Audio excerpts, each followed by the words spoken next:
Welcome to this special edition videocast about the musical genius Jacob Collier. I'm Laura Spradlin. And I'm Hannah Dishongh. As many of you know, Jacob Collier is a multi-talented musical genius and unforgettable recording artist. His creative brilliance, however, extends beyond his music-making abilities and into the realm of music theory. Today, we are going to discuss two everyday music theory concepts that Collier has taken and expanded into something completely new: time signatures and modes. Let's first dive into Jacob Collier's new time signature invention. We all know that a time signature is constructed by two numbers on top of each other. The top number signifies how many beats are in each measure, and the bottom number tells us the type of note that receives one beat. But what about subdivisions? Jacob Collier creates very specific rhythmic grooves within his musical compositions. In fact, his grooves are so specific that he believes assigning a subdivision on top of the time signature is necessary to achieve the correct sound. The way he hears music is not within a strict meter. It's all about the number of beats within each beat. Here's how he theorized this concept. For me, a lot of the most exciting grooves in the world have, the divisions aren't necessarily straight. So if you take samba, for example,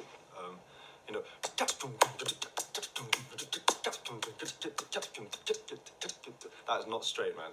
But and similarly, there's a kind of music from Morocco called Gnawa music. And they have a similar kind of grid, and they have one in three divisions, which goes like,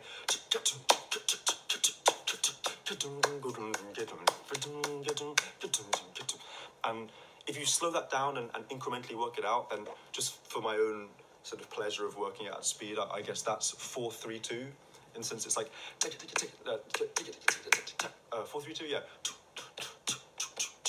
4-2-3, 4-2-3.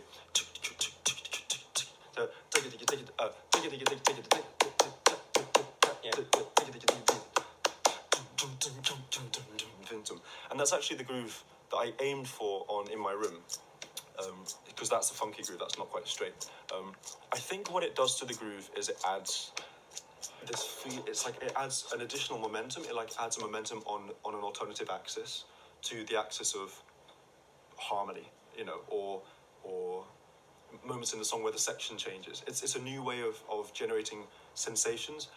If every beat rolls like an egg, it just, for me, it makes me want to keep listening to it in a different kind of way, in the same way that there was that like neo-soul fad, right? Like close to you? Yeah, right close to you. Yeah, I was guilty of the fad. And yeah, what it is, it's like the second division. If there are two divisions, it's just nudged forward, and everyone freaked out, like, oh, how can we theorize this? And I was part of those guys, so I theorized it in a number of ways. So you can split the beat into 5, and then have 3 and 2. So and you can split the beat into 7. So 4-3. There's a whole host of ways you can divide a beat up, but really, like, if you look at the fundamental reason why that feels good, I think it's because things that are straight and organized and regular, it's not really the way life is. It's not the way the world works. That works a lot more. It's a bit more flexible, and I think that if you listen to somebody deliver an idea in a very, very regimented way, or if you listen to somebody sing or play in a very regimented way, part of that for me isn't necessarily as kind of vulnerable or open as if it has space in it where things are wonky. And being a sort of lover of information and emotion sort of in equal terms, I thought about why that is. And yeah, so grooves in 3 divisions or 4 divisions that are wonky just make me happy, I think. But yeah, there was definitely like a lot of excitement when, D'Angelo released that album Voodoo, and it had a bunch of wonky grooves on it. And I think that I've seen an interview with Questlove where he just says, it's like, play drunk. Like that's all he thinks about, And yeah, there are definitely ways in which you can achieve wonks by theorizing, So like there's that bit at the end of PYT where I do that 5 and 7 thing, right? So it's like, yeah.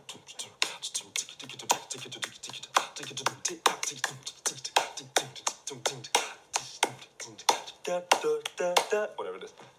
Because I wanted to try and do that where the beat stretches to accommodate these new divisions. When you divide one beat into 4 or 5 or 6 or 7. I invented a new terminology, a new sort of way of writing out time signatures where, you'd normally have like 4-4. And I figured there was a number missing at the top, which is like the number of beats within each beat. Oh. So, you know, you can have 4/4, but you can have like 5/4/4, where it's like,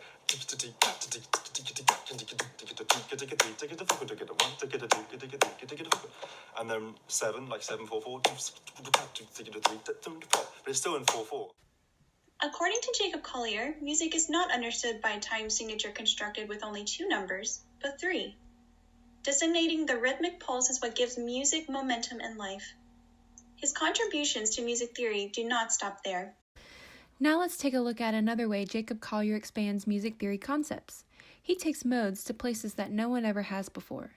Modes have been around since the Middle Ages and were used for church music. Collier has expanded ordinary modes to create the super Lydian and super ultra hyper mega meta Lydian modes. Now let's take a look at and review what the ordinary modes are. So, a way to think about modes, let's think in terms of the key of C. So here we have the C scale. That's an Ionian mode. So each of the modes, there are 7 of them: Ionian, Dorian, Phrygian, Lydian, Mixolydian, Aeolian, Locrian, back to Ionian. So in the key of C, you're thinking each mode starts on each step, and you'll stay in the key of C playing that scale. So here's a Dorian mode, a Lydian mode with a raised step 4, and so on with the other modes. Any super ultra hyper mega meta mode is a pattern that results from playing the mode up to either the 4th or 5th scale degree, in which that degree becomes the new root and you continue this pattern. Basically, you are always restarting the mode on either the 4th or 5th scale degree. To figure out which scale degree to start on depends on whether you preserve the first 7 notes of that mode. Let's look at Lydian mode in C. We want to preserve the whole step, whole step, whole step, half step, whole step, whole step part of Lydian mode. Let's test the 4ths. If we make the 4th scale degree the new root and restart Lydian mode, there's the new root. You can see that these 2 notes are not in the original mode, so we know it doesn't work. Let's try the 5th scale degree. There's a new root. And voila! The first 7 notes are preserved, so the 5ths work. Now to achieve the super ultra hyper mega meta Lydian mode, the 5ths will always be our new root. Collier says to rebel against what your music teachers have taught you and just keep on going with the scale. So if you apply Jacob's super ultra hyper mega meta concept to each mode, Lydian, Ionian, Dorian, and Phrygian circle the 5ths, while Mixolydian, Aeolian, and Locrian circle the 4ths. Let's see how Jacob introduced this new idea to an audience. So if we put Lydian in thirds, like this, this is a familiar sound, it's nice. It's strong, and I'll tell you why, because it's got 5th here, a 5th here, a 5th here, and a 5th here. It's a really strong sound. It's nicely fits together. Now, in your jazz textbooks, you may have read that a Lydian ends there and it begins again, like this. I disagree with this premise, and I've decided that it keeps going. Right. So this is C major 7. This is D major 7. Right. Now I do believe there is a C sharp in this voicing, and it's a C major 7 chord. But I also believe that it sounds better than this. This sounds better than that. This is killing, man. This sounds great, you know.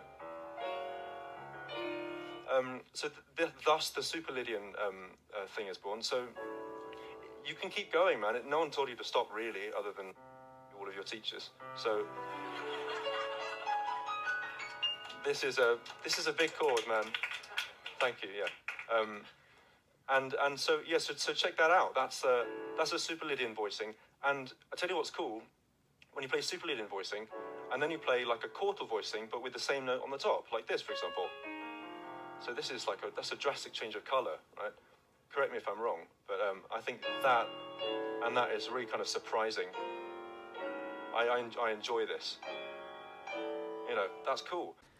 If you look at the transcription of the super ultra hyper mega meta Lydian mode, you notice that it moves around the circle of 5ths.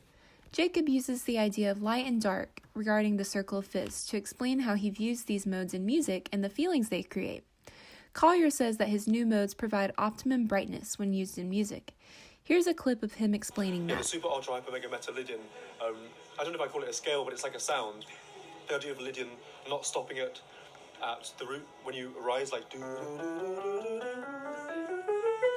You know? Yeah. This thing, for me, it's just like, that's how Lydian sounds. That's Lydian at its most comfortable. I'm not sure George Russell would agree with me, by the way, but I think that, that as a sound, that's that's optimum brightness. And then if you go, that's like the opposite kind of scale, because that's, I don't know if I call it super Locrian, but it like continuously wraps itself around the darker side of the cyclopedes. K instance to F, K instance to B flat, E flat, A flat. And that way of thinking, it's really informed me a lot about, first of all, navigation, but also like colouring in chords. Wow. So this creative, innovative use of modes by Collier is one of his tools he uses to get that unique, complex sound. He is taking ideas in music theory, like modes, and stretching them to create something entirely unique. While these sounds created by new time signatures and modes sound very complex, they can absolutely be broken down and understood. Young people should feel challenged to push past the boundaries of what is commonly done in music composition and arranging, and be willing to break rules and create new sounds like Jacob Collier does. Who knows who will become the next Jacob Collier if they only dare to be different?